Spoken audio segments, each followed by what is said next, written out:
But then, yeah, this is the main, one of the important aspects of the class or lecture yesterday. So, in order to really think formally about laser pulses or waves, or for that matter, a lot in optics, Fourier transforms are a very essential tool. So, I just wish to recap the essentials here. So, if we consider a function in, say, the time domain, the electric field of a pulse in the time domain, then I can perform this Fourier transform, which is the integral where I integrate e of t over exponent of minus I omega t over the variable time, right? And then we have, we essentially, this transposes this function from the time domain to the frequency domain. Okay, so in the frequency domain, we have e tilde of t to be the Fourier transform of the electric field E of t in time, right?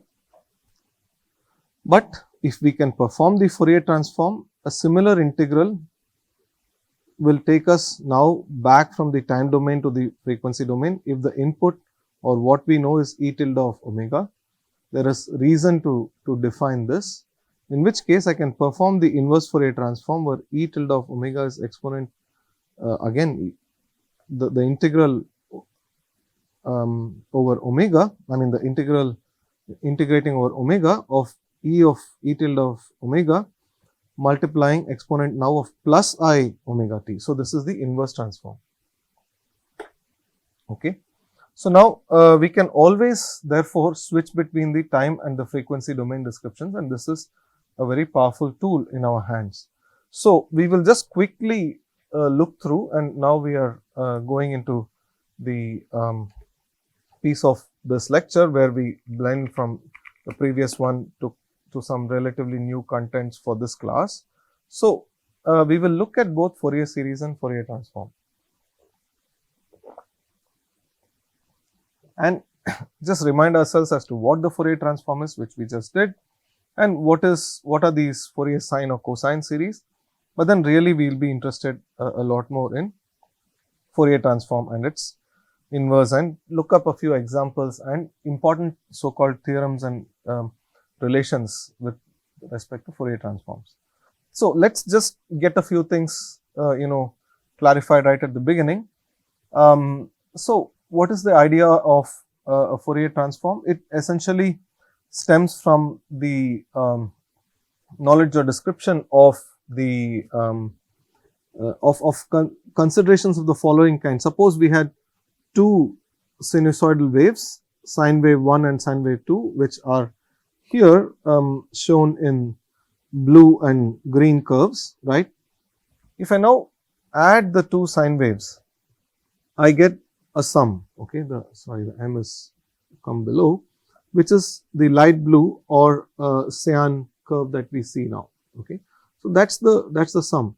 So, if I now consider a phenomenon that is doing this, or this has something to do with a physical phenomenon, what we can do is immediately recognize the fact that this relatively more complex looking light blue colored waveform is essentially described entirely by two sinusoids, okay, with amplitudes say A1 and A2 of sinusoidal waves with frequencies frequency 1 and frequency 2. So, we essentially need just 4 numbers, okay, 4 real valued numbers to describe or capture the entire information in this other wave. So, it is in a sense a very compact and way of storing information about these waves. If we can, that is all we need to know about to completely recreate or regenerate these waves, right. So, kind of like the DNA of signals. So, that is very good. This is what if we have a tool that can do this, we would be like really happy, isn't it? Among other reasons, there are also further more motivations for this, which we will realize as we go across. And that is kind of what the Fourier transform does for us overall. Let's not say forget that, okay. So, The inverse Fourier transform may also be useful because the real world, it takes us from the frequency to time domain. At some level, we may actually want to have the real waves as well, right? In the time domain, a good knowledge of the real waves. You could think even of mundane scenarios or other scenarios, even like music. It's actually a signal in time that we are interested in. So we actually want to retrieve temporal signals. So a tool that enables us to switch between these two domains is not just important, it's almost essential. So some notation, and let's get this out of the way. We are sometimes prejudiced in describing electric fields, functions and signals primarily in the time domain as if that is the more important of the two, which it certainly is not. In other words, these two domains, the description of the same physical say quantity and phenomenology is equivalently done in either time or frequency domain. But then we live more in a time domain picture ourselves. Therefore, we tend to treat this as the primary. So the time domain functions in this course, we will use either the lowercase letter for it and the corresponding uppercase for the Fourier transform. But in all instances, it's always better to write in which domain it is by saying what this symbol is a function of. Lowercase a function of t, uppercase a function of omega. We can also use in this case to represent the Fourier transforming process a curly f, okay, with the function that's being Fourier transformed in braces. So curly f with the function in braces represents the Fourier transform of this function which is in the time domain, and likewise another way of writing it, all of which are useful both for this course and your perusal of literature later. So we can write down we can do the Fourier transform of the function E of t, say the electric field in time, and E tilde then becomes the electric field description, equivalent description of the electric field in the complex domain. Note here that in doing the Fourier transform, even if I use the real valued representation of the function f of t, let's say I wrote this down as some amplitude times cosine omega t, real amplitude times cosine omega t. The way we perform this integral with exponent minus I omega t and perform the integral could leave the Fourier transform function as a complex valued function. So it's essentially good to think of all these functions as writing them in a complex notation. Okay. So E tilde of t is the function in the Fourier domain. Here the tilde denotes Fourier transform. Earlier we used the tilde to explicitly remind ourselves that we had a complex, we were using the complex notation, but then we put the tilde below. So be careful. Likewise, in a test, when you're tested, please also clarify what these tildes mean. Okay, so of course, in literature, the arrow could be replaced by the symbol that is used over here, but that kind of gets all the notation out of the way. But all this brings us to a very important idea being introduced to ourselves here in this course for the first time, at least formally for the first time. If we have a wave f of t, okay, the wave is f of t, then what we want to do is define a function called the spectrum. The spectrum is given the symbol s rather, and the spectrum is always a function of omega. The spectrum of a signal or a wave, in this case an electromagnetic wave, where f denotes the electric field of the wave in this case. It could well be also done entirely in the magnetic domain, but that's just a minor aside. We understand why we are using the electric field. The spectrum essentially is a function of the frequency domain, which is related to the function describing the wave as follows. Take the Fourier transform of the time domain function or f of t, okay. Then take the absolute square of the absolute value of this function, which is essentially the Fourier transform, and then the Fourier transform multiplied by its complex conjugate at every instant t. Okay, this would then be a function of omega, not necessarily. T drops off, so that's not correct to say. So Fourier transform f of t, take the absolute value square, and that is the spectrum S of omega. Now, this is a measure of the frequencies present in the wave. So the spectrum of a wave, therefore, is going to be something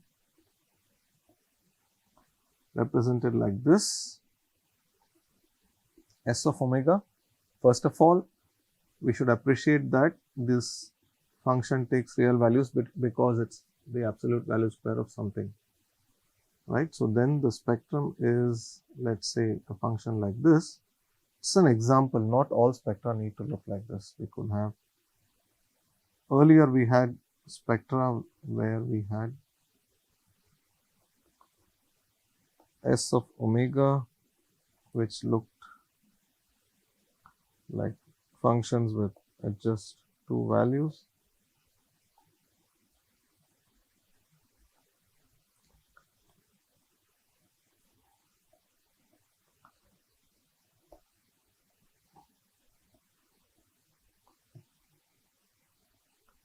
Omega 1 and omega 2.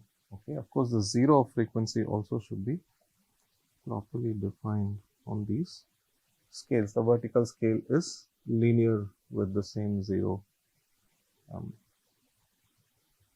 coming here. Okay, so that is essentially how this function looks like. This is very important in optics when f becomes e.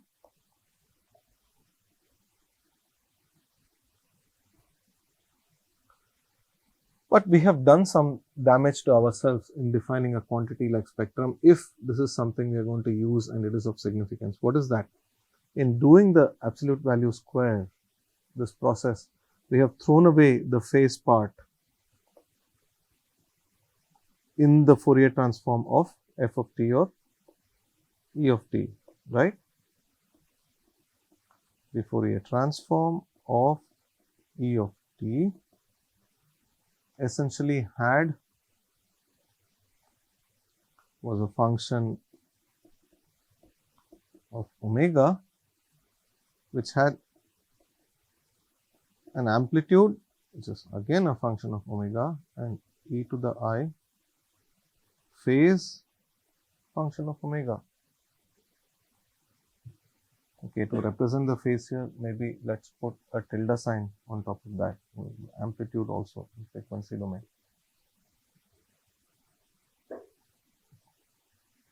Right? So, what have we done by defining a quantity which is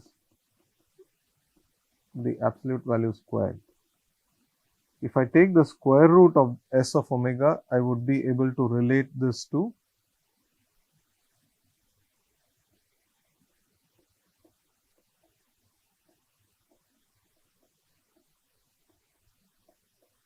retrieve the amplitude, but I've lost phase information. So this is a deliberate shot in the foot, it seems. That's what we have done.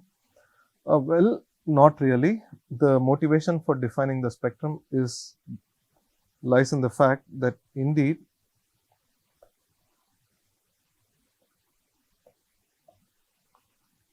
the spectrum can indeed be measured. Spectra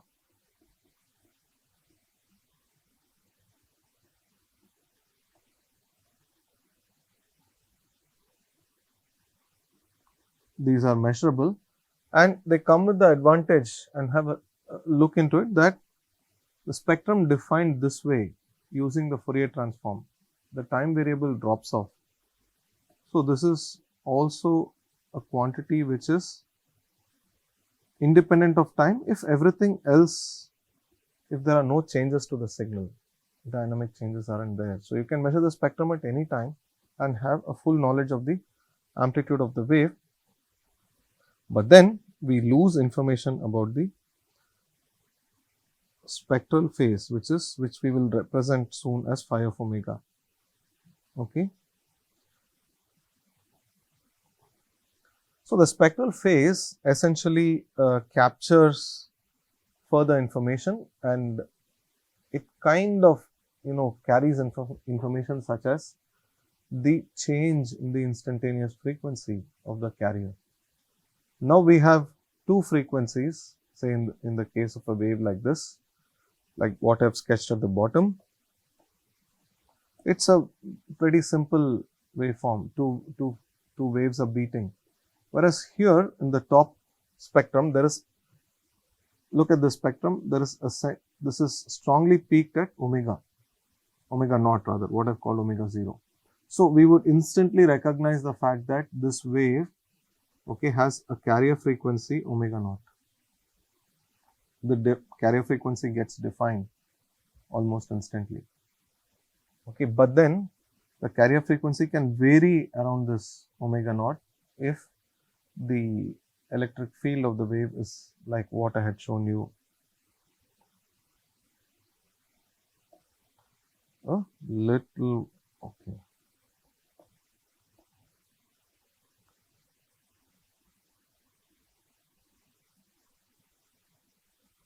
Okay, second attempt.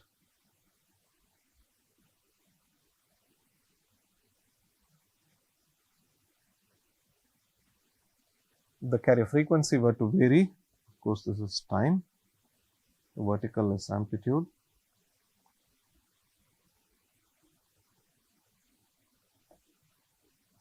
Okay, then the carrier frequency is in constant, yet it is all centered around omega naught. So omega naught has a specific role, right? So all this information essentially, we know that the carrier frequency is centered around omega naught from the spectrum, but then how the carrier frequency varies, that we don't know. For example, I could have equivalently considered a pulse with the same frequency content, which is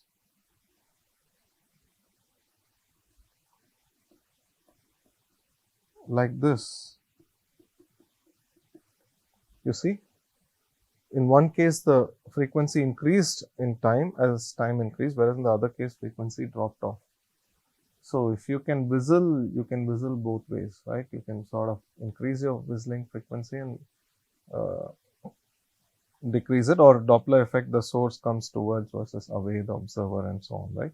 Then the apparent frequency changes in either which way. So the spectrum contains a great deal of information, but it also there is also more we may wish to know. That's the whole message in defining the spectrum and putting it in the context of Fourier transforms. Now, okay, now let's quickly make our way into doing Fourier transforms of the, remind ourselves of some important Fourier transforms. Let's just go step by step, considering some really simple functions. The simplest is, of course, a monochromatic single frequency function, cosine of omega t, a pure sinusoidal wave, okay, which extends all the way from plus to minus infinity, if you wish. In this case, that's how the transform is defined. Then write the cosine as a half exponent of plus I omega naught t plus a minus I omega naught t, that's multiplied with exponent of I omega t. Omega is a variable, omega naught is fixed. Then split this into two integrals, integral with respect to time of this function of omega minus omega naught and this function, other function of omega plus omega naught. And in doing so, and using the properties of the Dirac delta function, delta here, this turns out to be a pi times the delta function centered here on the left at plus omega, and the second piece is pi times the Dirac delta function at minus omega. So in the Fourier domain, the pure sinusoid, which here is cosine of omega t, has a spectrum which is like this. So this is kind of what I also brought about to you. Now look at the fact that we took one aspect, a function with a single frequency, which is a real valued number. right? Of course, it is real value, but frequencies in the real world are just positive, but we get a sort of mirror image on the left. So whatever happened at omega now also seems to be happening here at minus omega. So keep this in mind. We will have something to say about this later. Okay, do we really need to monitor both sides of the frequency axis? Probably not.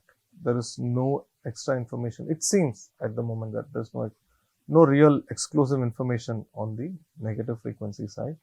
And we kind of make this point because in the real world there are no negative frequencies. At least I cannot visualize any.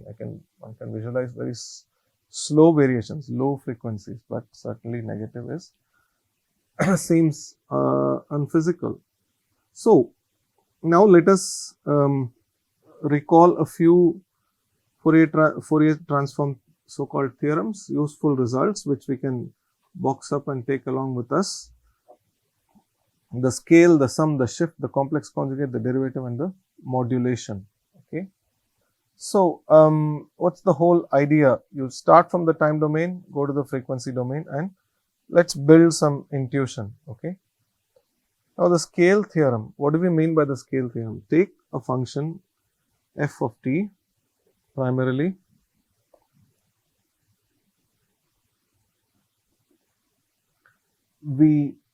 and Fourier transform it, and its Fourier transform we know is f of omega. If it's a Gaussian, it is Gaussian on either side. Let's suppose f of t was a square pulse, then here its Fourier transform is a sinc function. So this capital F has the form of a sinc, and this is a single square pulse. Right? Now, what the scale theorem asks us to consider is the following, which is to say, if you know the functional forms of f, little f and capital F, and if for whatever reason in a problem I encountered this variable t to be scaled by 1 over t, okay, some kind of shrinking if t is greater than 1, then the scale theorem tells us that then the Fourier transform of the scaled, the same f but with variable t divided by cap t is the absolute value of cap t multiplying the same function which was the Fourier transform originally. Let's say this for the square, this was a sinc, and the frequency variable is scaled multiplicatively by omega.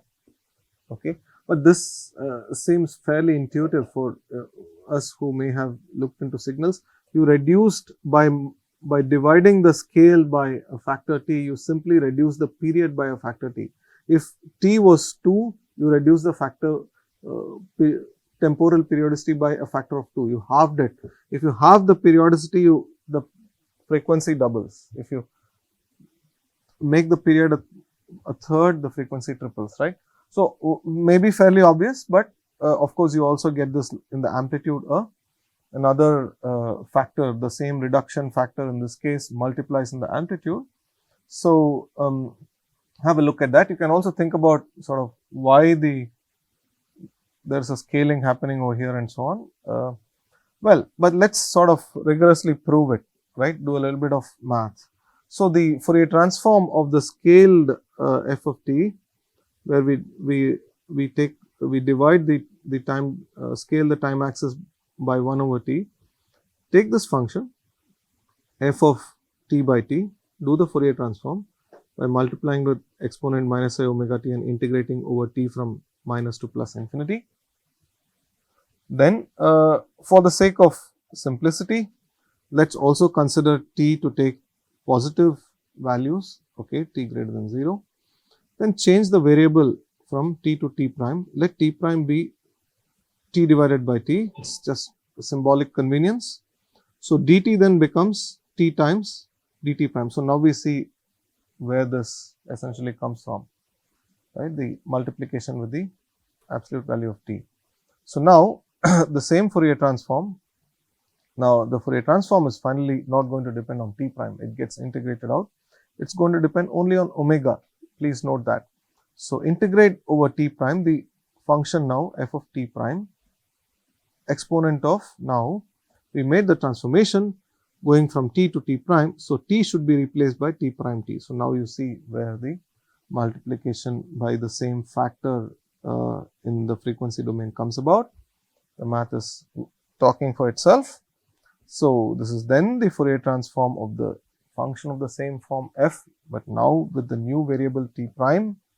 Okay, but then the piece that the exponential piece that we use e to the power I now has, instead of omega, omega t. Okay, so this makes life obvious. This tells us instantly that the Fourier, this is now the Fourier transform of the same function in the primed variable, but the frequency essentially becomes f divided by, oh, is it divided by omega? No, it is multiplied by omega. Sorry, if this is an error in my math, I will correct that. Okay, so if t is negative, then it flips the sign both in the multiplication as well as here in the exponent, and you get another negative sign. So that essentially will ensure that we need to use the absolute value. Please convince yourself of this by looking into the math once again yourselves. Let's move on to the next aspect by considering the Fourier transform between a function f of t, and since we use the complex notation, the function versus its complex conjugate. If I know the Fourier transform of f of t, what can I say about the Fourier transform of f star or f asterisk of t, which is the complex conjugate of f of t? Fourier transform of if the light wave is a real function, if electric fields are real, then basically the Fourier transform also, I mean f star is f, and so the Fourier transform should also be identical, right? So the point therefore being that if this is the case, we have f of omega being equal to f star of minus omega if f is real. For real fields, this expression also holds. Okay, so these two descriptions turn out to be equivalent. Put this in our bags, we may use it sometime. But this is now a very important theorem. Suppose I have an electric field E of t, okay, and I modulate it with a cosine, that is cosine of omega t. If I know the Fourier transform of E of t, what about the Fourier transform of the product of E of t with cosine omega t? Now here a little sketch will actually help us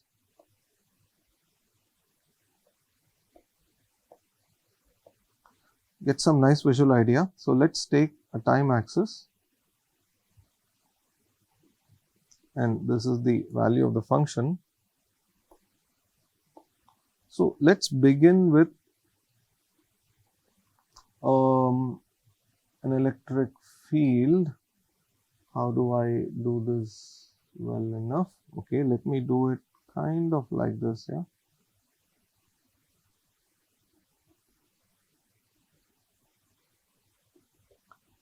Let me take an electric field which is also sort of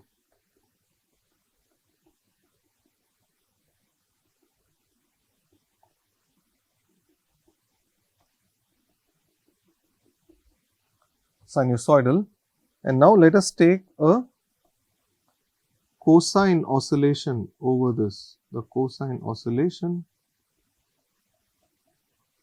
goes something like that. So the product function, you can imagine,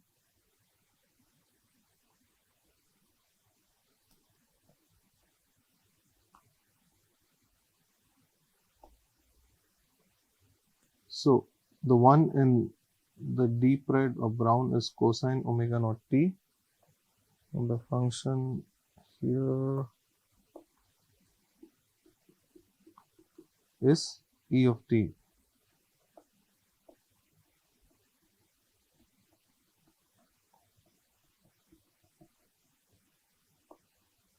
then what's the resultant? Okay, in the time domain it's fairly obvious. So I will have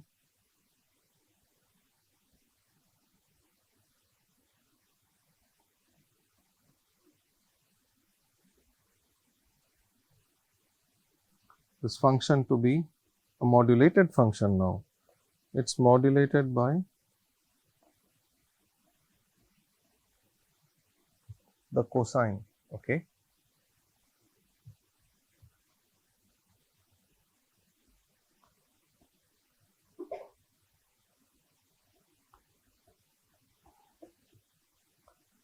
Now, what have I done? I have modulated this.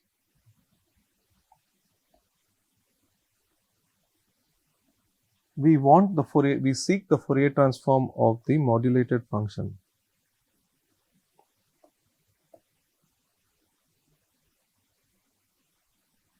That's the modulated function, right? This is going to be interesting because we can now do the following. Write the cosine in terms of the sum of two complex exponents, e to the plus I omega naught t plus e to the minus I omega naught t. So split this integral into two pieces, as we did earlier in the case of the cosine. And then now this tells us a very simple thing. The left integral is essentially has the same form as the Fourier transform of E, which is E tilde. The right integral also has the same form as the Fourier transform of the function E of t, that is E tilde of omega. But this now tells me that, and we should interpret this result in the following way.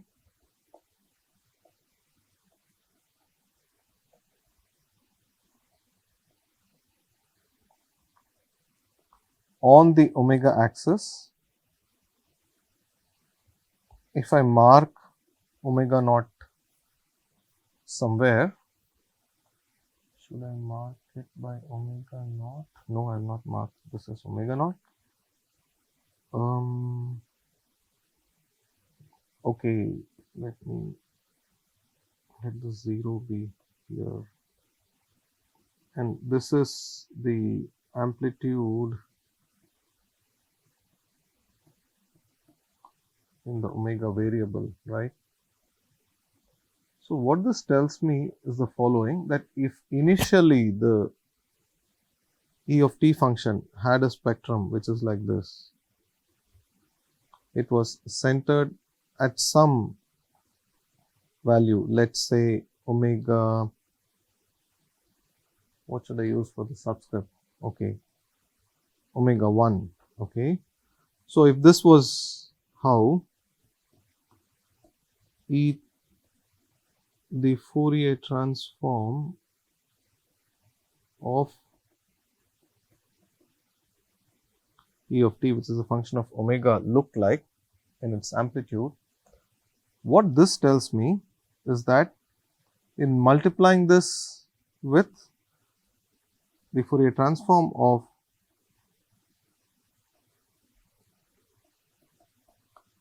E of t times cos omega naught t, the Fourier transform now has two pieces. It tells me that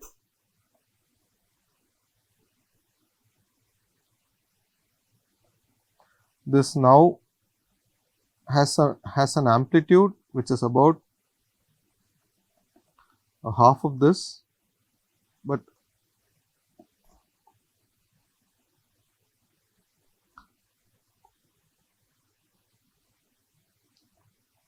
you have the same functional form, but things have moved from everything at omega 1 to something centered at omega 1 plus omega naught and something centered at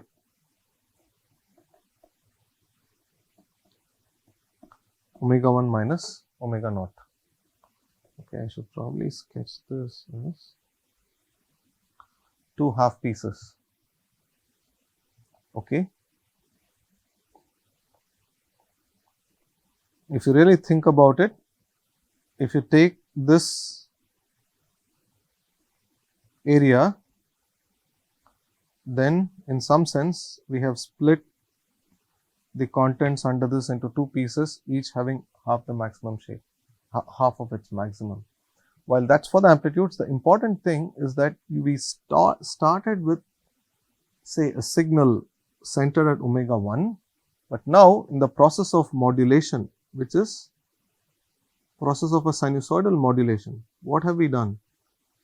This is a typical periodic modulation, right? We typically like to modulate things using, a sinusoidal modulation. We will see that there are modulators all over optics, photonics, and electrical engineering, right? So this has basically taken the function, the spectrum, and pushed part of it to one side of omega 1 and pushed part of it to the other side. These two pieces usually are also called sidebands.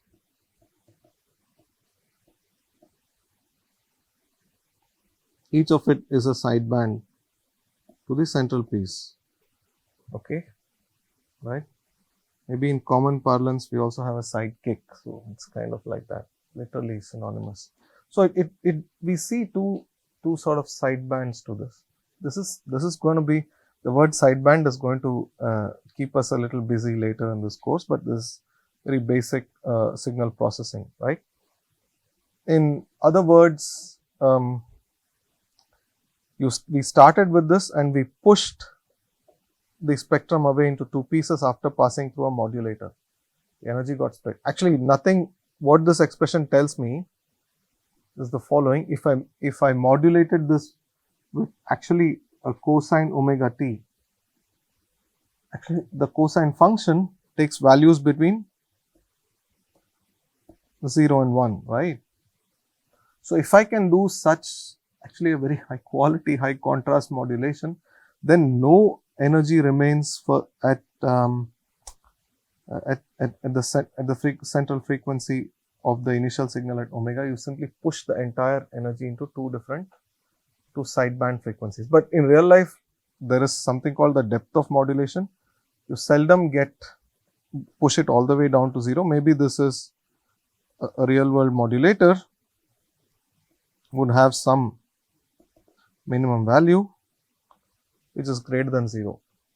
Then of course, one can imagine or build, sort of calling upon some intuition from your side, this modulator would leave out a piece that would still remain at omega 1 and push the remaining energy to the sideband frequencies. Okay, so that's modulation. It's a really important theorem for this course, so which is why I wanted to sort of dwell a bit and also explain to you the physical significance of the so-called modulation theorem. It's not just a theorem, it is a whole device in physics, photonics, and electromagnetics. So it's also now we can obviously ask the question, if I know the Fourier transform of f of t, what about the Fourier transform of the derivative of f of t? Here it's the whole derivative with respect to time. F depends only on time, right? This is very useful. Okay, you can apply this to Maxwell's equations, for example, and get some insights from there, because Maxwell's equations contain derivatives. So f prime of t, the derivative here, of course, being denoted by the prime after the function and in the parentheses. The Fourier transform of f of t is very simply I omega multiplying the Fourier transform of the function, as it were, without the derivative being taken.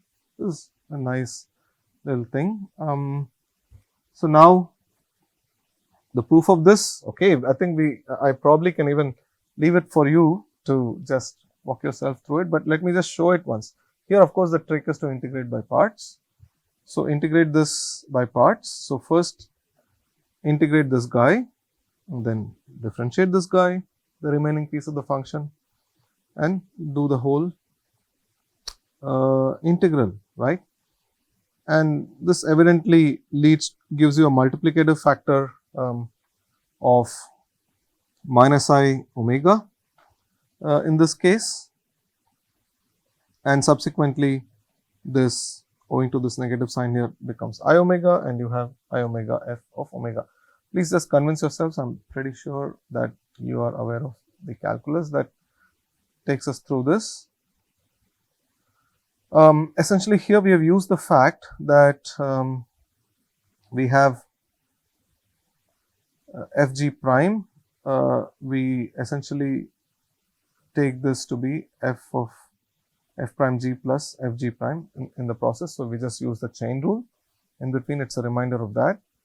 And we can then, we must also realize the fact that for a function to be Fourier transformable, the function should ideally go down to 0 at either end, which is to say that it should be integrable and throughout, right. That is an important piece. But this theorem that we are going to discuss next, a theorem here is just a very useful result, is the shift theorem. Okay, this is very important because this shifting is what keeps happening, say, throughout in this course. What is the shift theorem? If you take a function f of t and you shift it by an amount t in time, or tau rather in time, then what this tells me is that the Fourier transform of the shifted function is related to the Fourier transform of the unshifted function f of omega by a multiplicative factor minus I omega tau. Okay, it's just a multiplication by this exponential function. Again, prove this. To prove this, we of course it just relies on doing a change of variables. So, set t prime to be t minus tau. So, dt prime is then of course even dt, and write the expression down, fairly straightforward. Wherever you had now t in the expression above, replace it by t prime plus tau. Pull out the factor that does not depend upon t prime but is within the integrand, that is e to the power minus I omega tau, which multiplies then the Fourier transform of f of t. Okay. So, the effect therefore of the shift, if you wish, is to introduce oscillations in the Fourier transform. If you shift a function in time, it introduces oscillations in the Fourier transform. But what this tells us essentially is that if I now compute the spectrum of the function f of t, I need to take the absolute value square of the expression here, f of omega, the Fourier transform of the unshifted function multiplied by e to the minus I something, which is omega tau, and the spectrum is essentially the absolute value square of this entire quantity. So, the spectral content does not change, that is preserved if you just shift in time. All this, some of this seems very intuitively obvious, the math bears it out.